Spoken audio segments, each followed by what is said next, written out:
यहाँ शुरू करेंगे।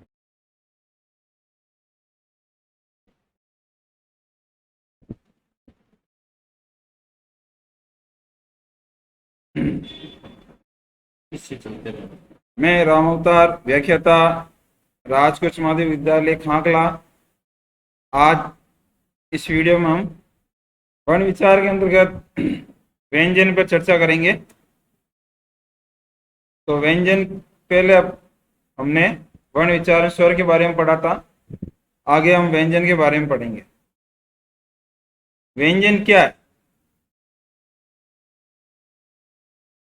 स्लाइड के अनुसार देखें तो वे ध्वनियां जिन्हें स्वरों की सहायता से उच्चारित किया जाता है व्यंजन कहलाते हैं। यानी कि जिनको बोलने के लिए हमें स्वर की सहायता लेनी पड़ती है। यानी बिना स्वर के इनको बोला नहीं जा सकता, सिर्फ लिखा जा सकता। जैसे आप देखोगे ये क के नीचे ये हलंत लगा हुआ है, इसका मतलब ये व्यंजन है। जब इसमें स्वर मिलेगा ये तो ही इसको अपन ये क बोल सकते हैं। अन्यथा ये वाला जो हलंत वाला क है सिर्फ लिखित रूप में ये व्यंजन कहलाता है। और उसके साथ में स्वर मिलने पर ये पूर्ण अक्षर बनता। तो वे ध्वनियां जिन्हें हम स्वरों की सहायता से बोलते हैं उन्हें ही व्यंजन कहते हैं। तो ये व्यंजन की परिभाषा थी। और हम देखते हैं कि मूल 33 व्यंजन होते हैं। व्यंजन कितने होते हैं? टोटल 33, जिसको 3 भागों में बांट सकते हैं। कितने भागों में बांटा गया है? 3 भागों में बांटा गया है।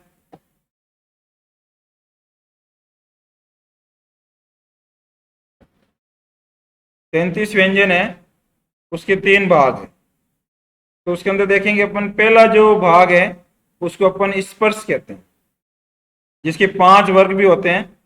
5 वर्गीय होने का इनको वर्गीय व्यंजन भी कहा जाता है।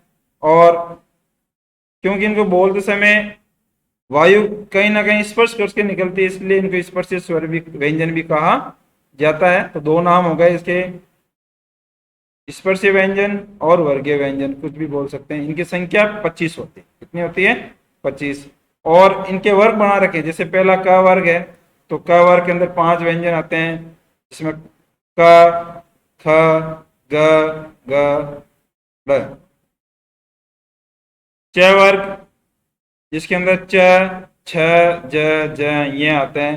ट वर्ग जिसमें ट वाली लाइन आती है, ट, ठ, ड, ढ, ण। त वर्ग जिसमें त से शुरू होने वाले त, थ, द, ध, न। प वर्ग जिसके अंदर प से शुरू होने वाला प, फ, ब, भ, म। यानी कि इस तरह कुल 25 व्यंजन होते हैं, जिनको 5 वर्गों में बांटा गया। क वर्ग का मतलब क से शुरू होने वाले लाइन, च का वर्ग मतलब च से शुरू होने वाला लाइन, ट का मतलब ट से शुरू होने वाली, त का मतलब त से शुरू होने वाली, प का मतलब प से शुरू होने वाली। इसलिए 25 स्पर्श व्यंजन कहलाते हैं। दूसरा है अंतस व्यंजन, जिनकी संख्या है 4। जिनकी संख्या कितनी मानी गई है? 4 मानी गई है, जो होती है य, र, ल, व। अंतस का मतलब इनकी ध्वनि अंदर से आती है बोलते समय। इनको यण प्रत्याहार की दृष्टि से इनका सही क्रम यह होता है। यण प्रत्याहार का मतलब होता है यण संधि के अनुसार य, व, र, ल। सामान्य रूप से इनको य, र, ल, व लिखा जाता है, लेकिन यण प्रत्याहार एक जो नियम है संधि का, उसके अनुसार इनको य, व, र, ल के नाम से लिखा जाता है। यह भी विशेष ध्यान रखना है। और तीसरा जो भाग है व्यंजन का, उसको उसमें या उसमें व्यंजन कहते हैं। उसमें या उसमें व्यंजन कहा जाता है, जिनकी संख्या कितनी होती है? 4 होती है। कितनी होती है? 4। श, श, स, ह। यानी ये 3 से है और तीनों का उच्चारण स्थान अलग होता है, लेकिन इनको बोलते समय उष्मा उत्पन्न होती है, यानी कि वायु टकरा कर निकलती है। तो ये तालु है, ये मुर्दा वाला है, ये वर्तस्य या दंत्य भी कहते हैं। और ह जो कंठ है, इनको 4 उसमें व्यंजन की श्रेणी में आते हैं। ये चारों ध्यान रखना। श, ये षटकोण वाला स, और ये श।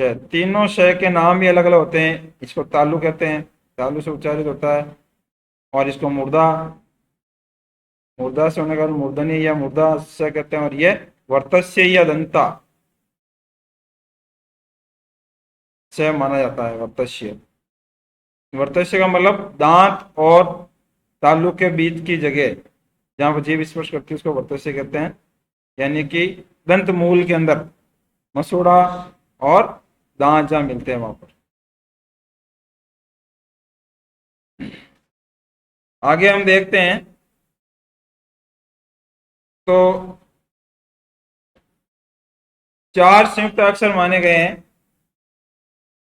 जिसके अंतर्गत आप 4 कौन कौन से संयुक्त अक्षर है ये ज्यादा प्रश्न आता है कि ये अक्षर किससे मिलकर बनते हैं, इनको किन से मिलकर के बनाया जाता है, ये ध्यान रखना है।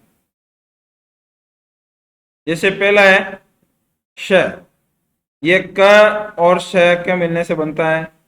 त्र, वो त और र के मिलने से बनता। और ज्ञ, जिसको वैसे ज्ञ बोला जाता है, जय के अंदर ये मिलने से ये बनता है। स्र है जो स और तालु से और र के मिलने से बनता है। ये प्रश्न कई बार पूछा जाता है, इसका निर्माण कैसे हुआ है, या आप शब्दकोश में इनको अगर ढूंढते हैं तो ये अपने मूल अक्षर वाले के अंतर्गत ही मिलेंगे। जैसे श ढूंढना तो क्या के अंदर मिलेगा, त ढूंढना तो त वाले के अंदर मिलेगा, ज्ञ ढूंढना तो आपको जय वाले वर्ग में मिलेगा, श्रेय ढूंढना तो इस वाले के अंदर ही मिल जाएगा। इनको ढूंढने का तरीका ये अलग से नहीं होते हैं, ये इसी के अंदर ही आते हैं जिनसे मिलकर के ये बनता। आगे 2 फारसी व्यंजन भी है जिनको ग्रहण किया गया हिंदी के अंतर्गत विदेशी भाषाओं से। जो फारसी है उसमें वो है ड और ढ। इसके नीचे ये नुक्ता लगा हुआ है, इसका मतलब इन पे थोड़ा जोर देना पड़ता है। ये 2 फारसी व्यंजन जिनको ड और ढ फारसी भाषा को होता है, इनको बोलते समय थोड़ा उनको दबाव लगाना पड़ता है, ड ढ। तीसरे और इसके अंदर का देखें तो अरबी व फारसी दोनों से लिए गए हैं। केवल फारसी से 2 ही है, ड और ढ, और अरबी और फारसी दोनों से मिश्रित जो व्यंजन है ग्रहित किए गए उनकी संख्या 5 है। जैसे क, एक तो अपना सिंपल के होता है, और ये एक नीचे बिंदी लगी हुई जिसको कहते हैं नुक्ता। क्या कहते हैं, नुक्ता वाला। अगर नुक्ता वाला क, ख, ग, ज, फ ये आते हैं तो वो शब्द अरबी फारसी भाषा के होते हैं, और इनको बोलते समय थोड़ा स्ट्रेस यानी दबाव लगाया जाता है। और सामान्य जो होते हैं वो ऐसे बिना नुक्ता वाले होते हैं, इनको हिंदी की सामान्य तरीके से बोला जाता है। तो ये ध्यान रखना, संयुक्त अक्षर कौन कौन से हैं, फारसी व्यंजन कौन से हैं, 2 है, ड और ढ। और अरबी फारसी के 5 है, ये क, ख, ग, ज, फ। आगे हम देखते हैं व्यंजनों का उच्चारण स्थान, यानी कि बोलते समय ध्वनि कहां से निकलती है, वायु कहां कहां स्पर्श करते हैं व्यंजनों को बोलते समय। तो सबसे पहले हम देखते हैं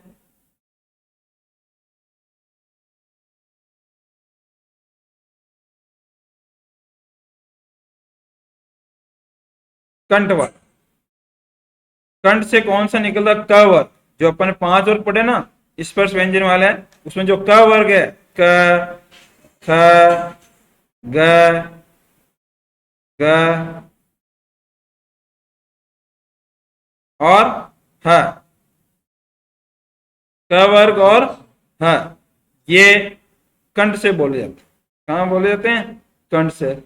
इसी तरह च वर्ग और स और ये 2 व्यंजन, ये च वाला मतलब च, छ, ज, और ये जैसे झंडा वाला ये वाले, और ये और श तालु, ये जैसे पहले बताया था मैंने, ये तालु वाला श है, ये सभी तालु से उच्चारित होते हैं, इसमें तालु भी कहते हैं। ये तालु, यहाँ ये आप चित्र में देखो अपना मुंह है, यहाँ पर ये तालु है पीछे, जहाँ जीभ ऊपर मुर्दा से ऊपर जाती है, छ छ बोलोगे जब जाएगी यहाँ पर। और इसी तरह जो तीसरा है मुर्दा, इसके अंदर ट वर्ग आता है। इनको बोलते समय जीभ है जो मुर्दा वाले स्थान को टच करती है, सही उच्चारण के लिए ट, ठ, ड, ढ, ये ट वर्ग और इसके साथ में र, और ये श जो षटकोण वाला है जिसको अपन मुर्दा बोलते हैं, उच्च शिक्षा के अंदर आप देखोगे, अब इसको आप मूर्धन्य से बोलोगे, इसको तालव्य से बोला था, ये मूर्धन्य से, और ये र, ये सारी ध्वनियां कहां से निकलती है? मूर्धा स्थान से निकलती है, क्योंकि जीभ यहाँ पर टच करती है बोलते समय। अगर आपको सही उच्चारण करना है तो आपको जीभ को यहाँ तक ले जाके उच्चारण करना है, ट, ठ, ड, ढ। इसी तरह अब आगे देखते हैं अपन नासिक। नासिक वर्ण है, जो पंचम वर्ण होते हैं, प्रत्येक वर्ग के जो पंचम वर्ण होते हैं उनको नासिक के वर्ग के अंदर शामिल किया गया है। जैसे आप देखोगे क वर्ग का पंचम वर्ण है, क वर्ग का पंचम वर्ण है न, और ये च वर्ग का य, और ट वर्ग का अण, और त वर्ग का न, और प वर्ग का म। ये पंचम वर्ण है जो नासिका से बोले जाते हैं, यानी आपको बोलोगे इनसे तो इनके आपके एक हाथ से आप नाक को बंद करके बोलोगे तो इसकी सही ध्वनि आपको महसूस होगी। भ, ञ, अण, न, ये पंचम वर्ण कहलाते हैं। इसी तरह ओष्ठ से उच्चारित होने वाले व्यंजन है जिनको ओष्ठ्य कहते हैं, इसमें प वर्ग आता है, प, फ, ब, भ, ये प वर्ग, और ये पूरा का पूरा इस ओष्ठ से बोला जाता है। आप इसको दबाते समय होठ बंद होंगे आपके। प वर्ग, प, फ, ब, भ। इसी तरह आगे देखते हैं दंत, यानी कि जो दांतों से बोले जाते हैं इनको दंतीय स्वर कहते हैं, व्यंजन कहते हैं। इसमें त वर्ग क्या आता है? त वर्ग, जैसे त, थ, द और ध, ये दंते, क्योंकि इनसे दांतों के बीच में अपनी जीभ जाती है, दांतों के स्पर्श करती है, इसलिए। इसके अलावा दो और व्यंजन है, ल और स, इसको दंते और कई जगह इसको वर्तस्य भी बोलते हैं। ये दंत्य स्वर व्यंजन कहलाते हैं।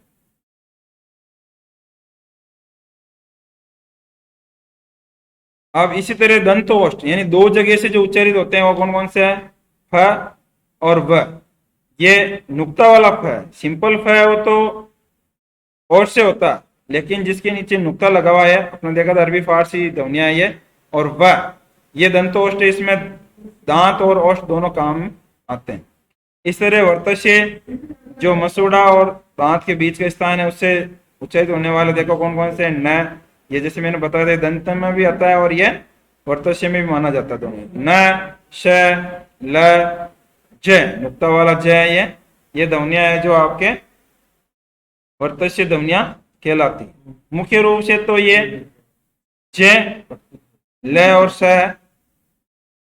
इस तरह है जो काकल, काकल का मतलब क्या होता है? जीवा मूल, जहां पर जीभ और का मूल स्थान है, जहां से जीभ और कंठ मिले होते हैं, जिसको अली जीवा भी कहते हैं, वहां से ये ध्वनि निकलती है हाकी, जिसको अपन कंठ के अंदर ही माना जाता है, काकल ध्वनि के रूप में है माना गया है। विस्तृत रूप से देखा जाए तो ये विशेष ध्यान रखने की बात है। काकल ध्वनि में ह आता है जो कंठ मूल, जीवा मूल से बोला जाता है।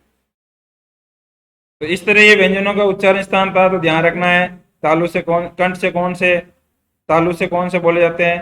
कंठ से क वर्ग है, तालु से च वर्ग और यश, मूर्धा से ट वर्ग और रस, नासिका से पंचम वर्ण, जो प्रत्येक वर्ग के 5 वर्ण है वो नासिक के ध्वनिया कहलाती है। और इसी तरह प वर्ग जो होठ से बोला जाता है औष्ठ्य कहलाती है इनको। और दंतों से त वर्ग और लस है, और दंत औष्ठ दोनों से मिलकर के व और नुक्ता वाला फ, अरबी फारसी। और वर्तस्य के अंदर न, स, ल और ज, अरबी फारसी वाला। और काकल ध्वनि सिर्फ है आपके ह, जहां से उच्चारित होती है। अब व्यंजनों का उच्चारण स्थान के आधार पर इनका नामकरण किया गया, जैसे अपने पहले पढ़ा था, उसको वापस हम विस्तृत रूप से देखेंगे। तो क वर्ग और ह, जैसे अपन ने देखा ये कंठ से उच्चारित होती है, इसलिए इनका नाम रख दिया कंठी। कंठ ध्वनियां कौन कौन सी है? क और वर्ग पूरा क ख ग तक, और ये कंठे कहलाती है। इस तरह आगे देखेंगे च वर्ग, च वर्ग और ये से, ये तालु से बोली जाती है, इसको ताल भी कहा जाता है। और ट वर्ग और रस है, ये मुर्दा यानी मूर्धन्य स्थान से बोली जाती है, इसको मूर्धन्य कहते हैं। त वर्ग और लस है, ये दंत से बोली जाती है, इसे दंत से कहते हैं। प वर्ग जो होठों से बोली जाती है, इनकी ओष्ठ्य कहते हैं। और नासिका से पंचम वर्ण अपन जैसे पढ़ा था, इसलिए इनको नासिकीय ध्वनि कहती है। वफ है, दंत ओष्ठ दोनों से बोले जाते हैं, इसे दंत ओष्ठ्य कहते हैं। है जो काकल अली जीवा से बोले जाते हैं, इसे काकली या स्वर यंत्र, जो जीवा और कंठ के मिलन स्थान है, वहां पर काकल जो बाहर निकला हुआ हिस्सा होता है ना गले के अंदर, वो काकल कहलाता है, वहां से ये ह का उच्चारण होता है। तो ये प्रश्न आता है कि कौन सा जो व्यंजन है कहां से बोला जाता है और उसका नाम क्या है, या कंठ ध्वनिया कौन सी है, इसके आधार पर आप बता सकते हैं। इस तरह नवी है वर्तस्य ध्वनिया जो न स ल ज थी। अब प्रयत्न के आधार पर व्यंजनों का वर्गीकरण, यानी बोलते समय कितना समय लगता है, प्रयत्न कैसे हो रहा है। तो बाहरी प्रयत्न के आधार पर दो ध्वनियां हैं, और आंतरिक और जिसको अभ्यंतर भी कहते हैं उसके आधार पर 8 ध्वनियां मानी जाती है। तो बाहरी प्रयत्न के आधार पर कौन कौन सी है, उसके भी दो भेद हैं, घोष तत्व या कंपन या नाद। घोष का मतलब होता है कंपन, यानी कि जब बोलते हैं तो वायु कंपन करती हुई आती है, वायु कंपन करती हुई आती है, इसलिए इनको कंपन या नाद भी कहा जाता है। दूसरी है प्राण वायु, श्वास वायु और प्राण तत्व के आधार पर, इसमें भी दो प्रकार की है। तो घोष तत्व के आधार पर या कंपन आधार पर भी इसके दो विभाजन किए गए हैं, सघोष और अघोष। सघोष का मतलब जिसके अंदर घोषणा होती है, और अघोष का मतलब जिसके अंदर घोष या कंपन नहीं होता है। और प्राण वायु के आधार पर अल्प प्राण यानी कम समय लगता है, वायु कम निकलती है। महाप्राण यानी जिसमें वायु ज्यादा बाहर निकलती है, ज्यादा वायु का प्रयोग होता है, उनको महाप्राण। अल्प प्राण जिसके अंदर कम समय लगता है, कम वायु का प्रयोग होता है, अल्प प्राण के लगता है। तो घोष तत्व कंपन या नाद के आधार पर अपन ने देखा कि दो व्यंजन दो प्रकार होते हैं, उसमें 44 व्यंजनों का किस तरह वर्गीकरण किया गया वो आप देखते हैं अपन। तो सघोष, सघोष है जो वो 31 माने गए। कितने माने गए? 31। इनकी परिभाषा के रूप में देखा जाए तो वे वर्ण जिनके उच्चारण में स्वर तंत्रियों में कंपन उत्पन्न होता है उसको हम सघोष व्यंजन कहते हैं। इसकी पहचान क्या है? अपन जैसे वर्ग पढ़े थे तो हर वर्ग का जो तीसरा और चौथा और पांचवा यानी 1 3 5, इसका सूत्र क्या है? 1 3 5, तीसरा चौथा 5, सॉरी 1 4 5, तीसरा चौथा 5 और 3 4 5। वे वर्ण जिनके उच्चारण में स्वर तंत्रियां कंपन उत्पन्न होते हैं उसको सघोष कहते हैं। इसका सूत्र है 3 4 5, इन कंटिन्यू है, पहला दूसरा छोड़ दो, वो तीसरा चौथा और पांचवा ये वर्ण है वो सघोष कहलाते हैं। इसके अलावा जो अंतस्थ वर्ण है 4 अपने पहले पढ़े थे, ये र ल व, ये भी सघोष आते हैं। और सभी स्वर 11 वो भी सघोष है, ग ज ड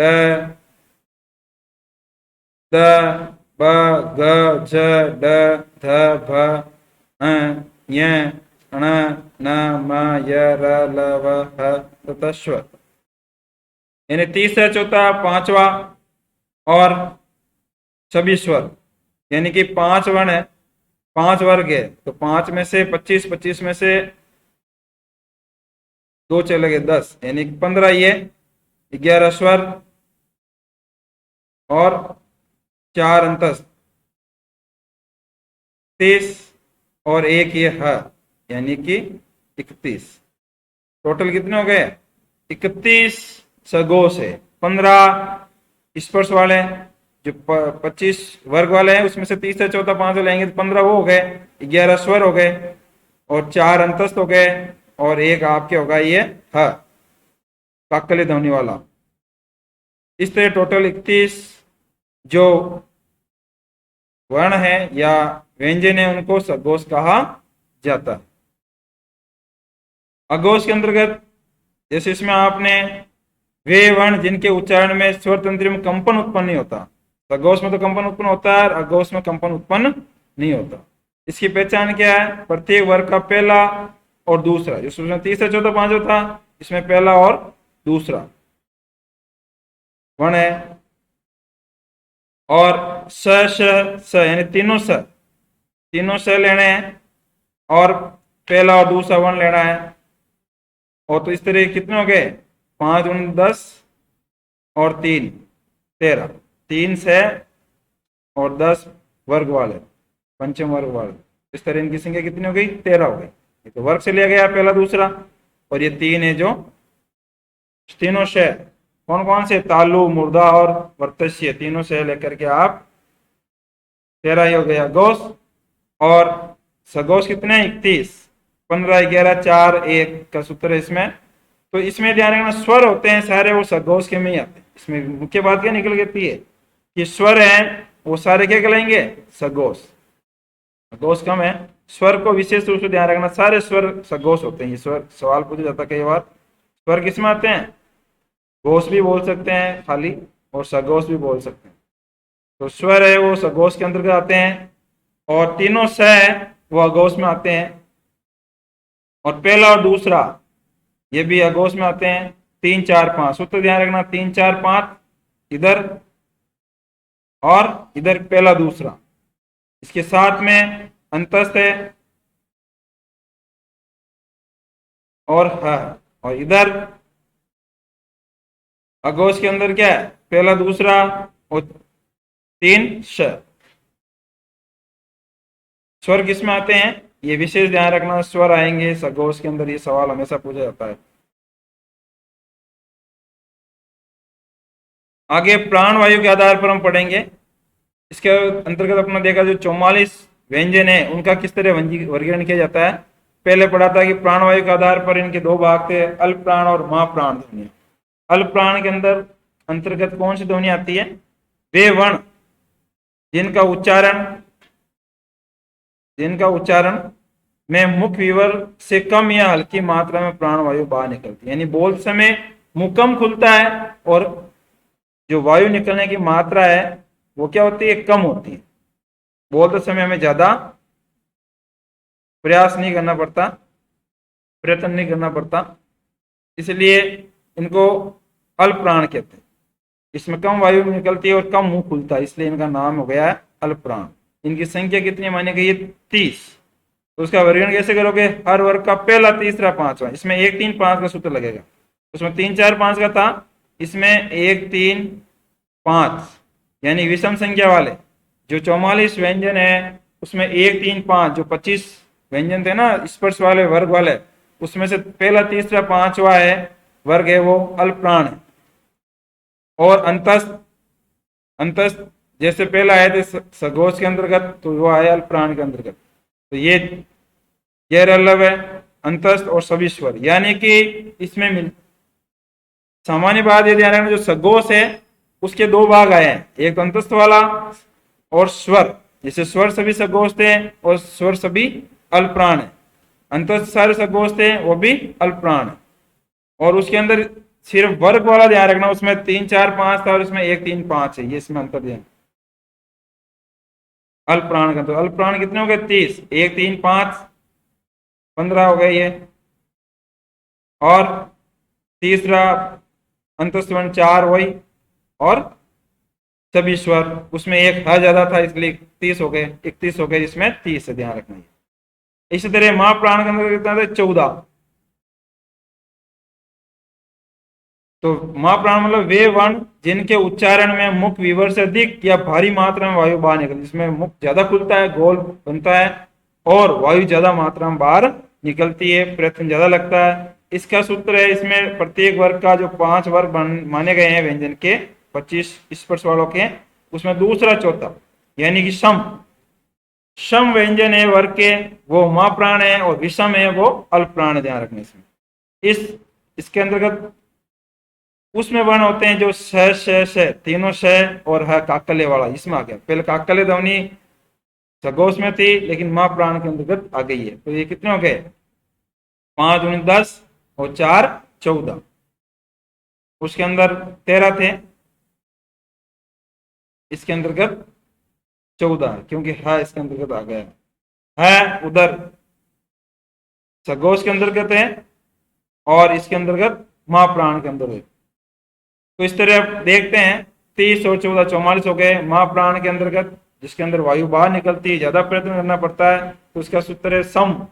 वर्ग में जो पंचम वर्ग 5 वर्ग माने गए स्पर्श व्यंजन, उसमें से दूसरा चौथा मां प्राण है, और पहला तीसरा पांचवा विषम संख्या वाला अल्प प्राण है। तो ये आपको विशेष ध्यान रखना है। अंतस्थ अल्प प्राण के साथ आप सघोष की तुलना कर सकते हो, मां प्राण के साथ आप अघोष की तुलना कर सकते हो। पूर्ण रूप से तो नहीं, लेकिन थोड़ी तुलना करके अपन को ये नीचे वाले याद रखने का तरीका अपना सकते हैं। आगे चलते हैं। आंतरिक अभ्यंतर के आधार पर 8 भेद माने गए हैं। तो पहला स्पर्शी व्यंजन यानी आंतरिक प्रयत्न। स्पर्श यानी जहां ध्वनि स्पर्श करती हुई निकलती है, इनकी संख्या 16। स्पर्शी व्यंजन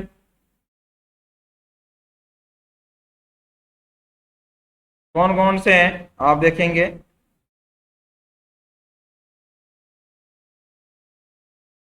जैसे क ख ग ग, क वर्ग के 4, ट ठ ड, ट वर्ग के 3, ट वर्ग का द, त थ द, ध प फ भ, यानी त वर्ग पूरा ये स्पर्श व्यंजन कहलाते हैं। यानी कि क वर्ग और ट वर्ग और त वर्ग,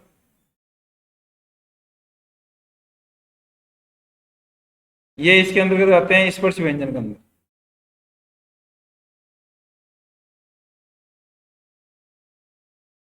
और प वर्ग यानी कौन से वर्ग आगे? क क क और प, यानी कि 5 वर्ग, उसमें से 4 वर्ग है वो इसमें आते हैं, किसमें? स्पर्श व्यंजन में। और पंचम वर्ण आपको पता ही नासिक की, इसलिए इसको शामिल नहीं किया गया। तो क वर्ग के 4, ट वर्ग के 4, त वर्ग के 4, प वर्ग के 4, यानी 4 × 4 16।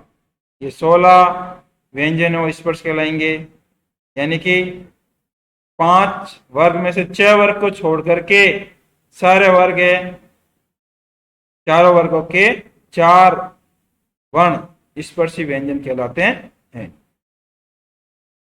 स्पर्श संघर्षी, जिसमें संघर्ष करनी पड़ती है वायु को बाहर निकलते समय, उसमें आता है च वर्ग। क्या आता है? च वर्ग। च छ ज य। पंचम वर्ण किसी का नहीं आएगा, क्योंकि पंचम वर्ण नासिक के अंतर्गत है, जो अलग माना जाता है। तो ये 4 स्पर्श संघर्षी कितने हैं? 4। जो च वर्ग छूट गया था वो किस में आ गया? स्पर्श संघर्षी में। और खाली स्पर्शी के अंदर कितने? 4 वर्ग है, ये याद रखने की बात है। और तीसरा जो अपन प्रत्येक वर्ग का पंचम वर्ण छूटा था ना, वो किस में आएगा? नासिक के अंदर आएगा, क्योंकि इसमें जो प्रयत्न होता है, जो वायु निकलती है नाक से निकलती है, अगर आप इनका सही उच्चारण करना चाहते हो नासिकी का, तो एक नाक से, एक अंगुली से एक नाक को बंद करके फिर इनका उच्चारण करेंगे, तो आपको कंपन महसूस होगी नाक में। उस समय इसका सही उच्चारण आप महसूस कर सकते हो। म अण न म।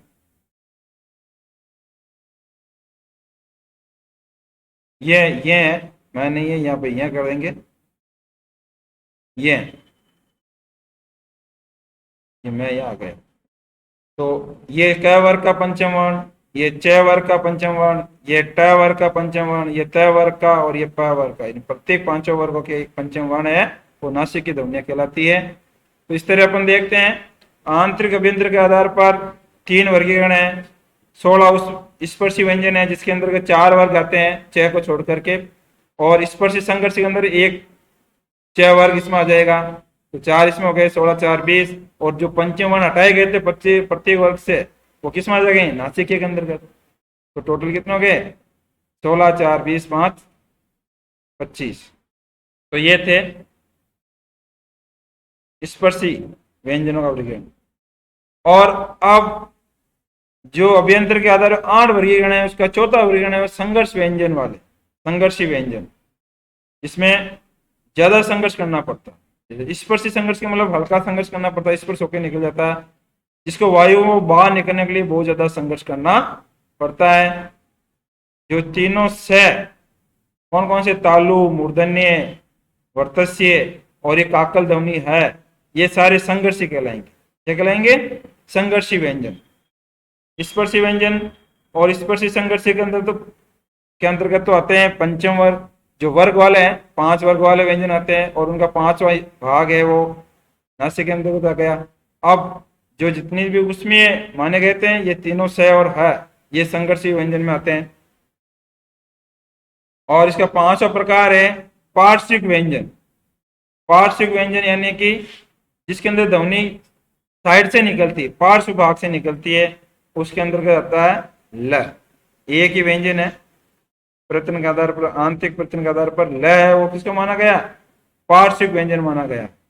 अगला है प्रकंपित या कंपन जात लुंठित भी कहते हैं र, यानी इसमें जीभ कंपन ज्यादा करती है, लुटती है, जैसे कोई लुटता ना गधा रेत के अंतर्गत, वैसे ही जीभ इधर उधर लुंठित होती है।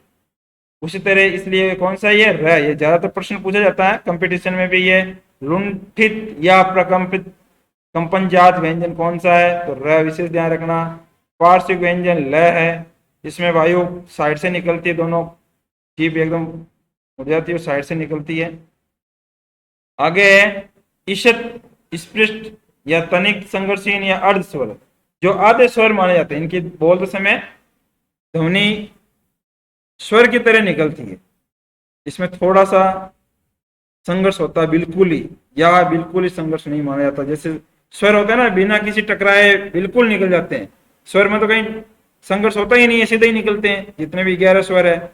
उसी तरह ये 2 व्यंजन ऐसे हैं जिनमें बिल्कुल हल्का सा संघर्ष होता है, जिसको तनिक संघर्ष कह सकते हैं या ईशत कह सकते हैं, ईशत का मतलब भी थोड़ा होता है। तो ये 2 ध्यान रखना, यह और वह, ये 2 अर्ध स्वर माने जाते हैं। ये ज्यादातर प्रश्न आता है परीक्षा में, अर्ध स्वर वाले व्यंजन कौन से हैं, वाले व्यंजन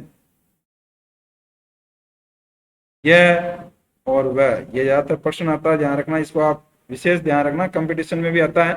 और व्याकरण से संबंधित जो प्रश्न आते हैं परीक्षा में, उसमें भी आता है कि अर्ध स्वर कौन कौन से हैं, ये और वह, लुंठित कौन सा है र, पार्श्व कौन सा ल, ये विशेष ध्यान रखना इनमें आगे के जो 4 भाग है। इसी तरह उत्सिप यानी कि जिसमें जीभ उछलती है, ताड़न जात उछलना, आगत, ग्रहित, द्विगुण, इसके नाम है अलग अलग, इनको दुगुना समय लगता है। ये ड और ढ, जो नुक्ता वाला ड और ढ, इनको उत्सिप्त माने जाते हैं। उत्सिप्त व्यंजन जिसमें जीभ उछल करके टच करती ऊपर वाले भाग को, तालु को, इसलिए इनको ड और ढ, इनको उत्सिप्त व्यंजन माना जाता है। तो इस तरह ये आंतरिक प्रत्यय के आधार पर 8 भाग थे, जिसमें 44 व्यंजनों को बांटा गया था। अब संयुक्त और असंयुक्त के आधार पर व्यंजन कौन कौन से हैं, अपन पहले पढ़ा था, इनका और वर्गीकरण देख रहे हैं। संयुक्त व्यंजन के भी 2 भाग है। पहले वे संयुक्त व्यंजन जो 2 असमान व्यंजनों से मिलकर बने हैं, यानी कि ये जो व्यंजन है असमान है। देखो ये क्षत्रिय वाला अपन देखते हैं, तो ये क्षत्रिय वाला स है, वो क और से मिलकर बना, यानी कि क अलग है और ये श अलग है। ये उसमें है, स्पर्शी है, और ये श जो मूर्धन्य है, ये दोनों अलग अलग है।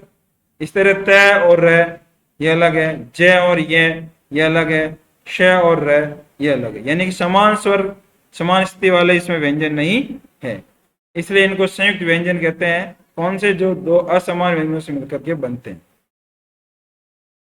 और असंयुक्तता के आधार पर असंयुक्त व्यंजन कौन से, क से ह तक, ये असंयुक्त है, यानी इसमें किसी दो व्यंजनों का मिलना नहीं है, ये अपने मूल रूप में, ये मूल रूप से है, इसमें किसी प्रकार का संयोग नहीं हुआ, इसमें दो असमान व्यंजनों का संयोग हुआ है, इसलिए इनको संयुक्त कहते हैं।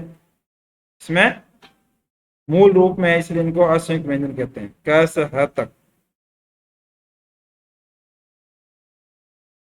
अब प्रश्न आया जैसे निम्न में से किस विकल्प में संयुक्त व्यंजन का प्रयोग नहीं हुआ है? श्रमिक, आप देखेंगे इसके अंतर्गत, आप खुद पहचान करें, इसमें आप उत्तर दे सकते हैं। श्रमिक, श्रमिक के अंदर ये श्रेय आया तो आप पता लगा लो कि ये संयुक्त व्यंजन है। इसमें भी श्रेय आया है, इसमें गे आया है और इसमें व आया। हालांकि ये द और ये से मिलने के बना, लेकिन इसको ये बोलते हैं, ये संयुक्त व्यंजन नहीं माना जाता, ये असंयुक्त, ये ध्यान रखना। तो इसके अंतर्गत चौथा ऑप्शन है विद्या, इसके अंदर कोई भी संयुक्त व्यंजन का प्रयोग नहीं हुआ है, यह असंयुक्त व्यंजन का उदाहरण है।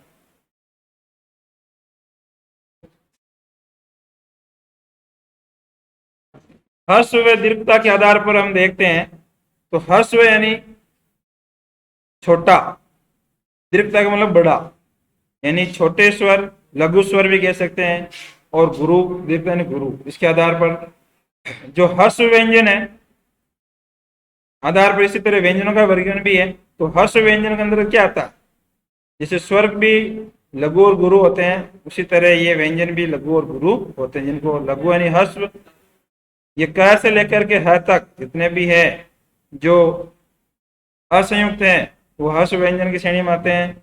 और दीर्घ या द्वित्व वाले द्विज जो दो समान व्यंजनों का एक साथ आगमन होता है, जैसे च, श, ल, ये दीर्घ कहलाते हैं। इनको बोलते समय ज्यादा समय लगता है इन हर्ष तुलना में। सच्चा, एक तो सच्चा, ये गलत है, सच्चा, इसके अंदर ये च का ऊपर आपको ज्यादा समय देना पड़ेगा। यहाँ पे जो च बोला जा रहा है उसकी तुलना में यहाँ पर डबल यानी दुगुना समय देना पड़ेगा, तो वो द्वित्व वाले व्यंजन कहलाते हैं। सच्चा, दुस्शासन, उल्लास, राम सशस्ट, ये द्विज या दीर्घता वाले व्यंजन कहलाते हैं। संयुक्त भी इसमें आते हैं। तो अब आप देख सकते हो किसमें दीर्घता का प्रयोग नहीं हुआ। सच्चा आपने देखा, इसमें ये द्वित्व है। कुत्ता, ये भी द्वित्व वाला, इसमें ज्यादा जोर लगता है। बिल्ली, इसमें द्वित्व है। वल्गा, इसके अंदर द्वित्व नहीं है, सिर्फ अर्ध व्यंजन का प्रयोग हुआ है, यानी स्वर रहित, सिर्फ व्यंजन ही आया है, स्वर रहित है वो भी, इसलिए ये वल्गा है, वो आपके इसमें सही आंसर हो जाएगा, जिसमें द्वित्व का प्रयोग नहीं होकर के सिर्फ व्यंजन का ही प्रयोग हुआ, स्वर रहित व्यंजन। अब अपभ्रंश भाषा में स्वरों की संख्या 8 मानी गई। अपभ्रंश भाषा जो अपनी मूल भाषाएं बनी है उससे पहले अपभ्रंश भाषा की श्रेणी में थी। तो जो अपभ्रंश भाषा थी उसमें स्वर 8 थे, वर्तमान में क्या है 11 है, लेकिन उसमें कौन से 3 स्वर नहीं थे, ये री, ए और औ, ये 3 स्वर अपभ्रंश भाषाओं में नहीं थे, ये ध्यान रखना। जिन सभी मूल भाषा की उत्पत्ति हुई है उसके पहले की भाषा कहलाती है अपभ्रंश भाषा, क्योंकि भाषा का विकास हुआ है वो कई सालों में हुआ है। तो पहले अपभ्रंश भाषा बनी, फिर ये मूल भाषा बनी है।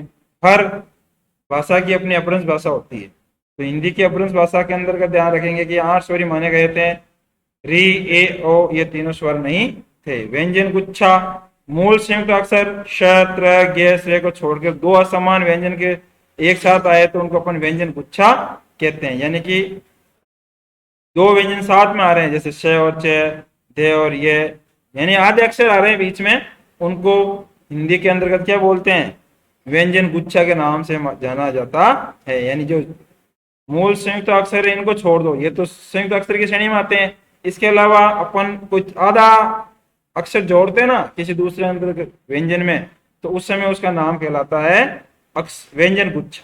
क्या कहलाता है, व्यंजन गुच्छा। ये ध्यान रखना, व्यंजन गुच्छा क्या है, जैसे मध्य आधा आया, चंद्र के अंदर आधा न और र दोनों मिले हुए हैं, अग्र के अंदर अ आधा ग और र, अग्र, तो ये आधा ग, इसके अंदर ध्यान रखना, रह तो पूरा है, रह ग आधा है। इसके अंदर पश्च इसके अंदर आधा स है और च पूरा है, नीचे रंग लग रहा तो ऐसे है कि च आधा है, लेकिन जिसके अंदर जो आधा दिख रहा है वो आधा नहीं होता। ये ध्यान रखना, स आधा है और च पूरा, तो ये कहलाते हैं, ऐसे अगर लिखा जाता है इसके रूप को, उसको कहते हैं व्यंजन गुच्छा। अक्षर, अक्षर के बारे में देखो, दो या दो से अधिक वर्णों से मिलकर बना ऐसा ध्वनि समूह जिसका उच्चारण करते समय फेफड़ों से छुट्टी हुई प्राणवायु मुख्य विवार से एक झटके के साथ बाहर निकलती है, यानी बीच में कहीं नहीं आती है, उसको कहते हैं अक्षर। जो स्वर, स्वर की बात है, जैसे ज्यों त्यों क्या क्यों, यानी बीच में कहीं पर भी उसमें रुकावट पैदा नहीं होती है, तो एक झटके के साथ अगर बाहर आ रहा है तो उसको अपन अक्षर कहेंगे। सभी स्वर तथा सभी व्यंजन अक्षर ही होते हैं, क्योंकि उसमें बिना कहीं रुकती नहीं है। सभी अक्षरों को वर्ण नहीं कहा जा सकता, लेकिन सभी वर्ण अक्षर होते हैं। तो मूल बात इसमें समझने की यह है कि सभी स्वर और सभी व्यंजन अक्षर ही होते हैं, यानी अक्षर के अंदर सारे व्यंजन और स्वर आ गए, लेकिन सभी अक्षरों को अपन वर्ण नहीं कह सकते, वर्ण नहीं कहा जा सकता, लेकिन सभी वर्ण होते हैं वो अक्षर। क्योंकि वर्ण के अंदर दो ही भाग है, स्वर और व्यंजन, तो सभी स्वर और व्यंजन अक्षर होते हैं, इसलिए सभी वर्ण भी अक्षर होते हैं, लेकिन सारे अक्षर वर्ण नहीं होते हैं, वो दूसरे भी हो सकते हैं, ध्यान रखना। तो धन्यवाद, आपने वीडियो देखा, इसलिए आप सभी का स्वागत। और इस वीडियो को ज्यादा से ज्यादा शेयर करें, लाइक करें, और आगे इस वीडियो के साथ बने रहें, सब्सक्राइब करें। धन्यवाद।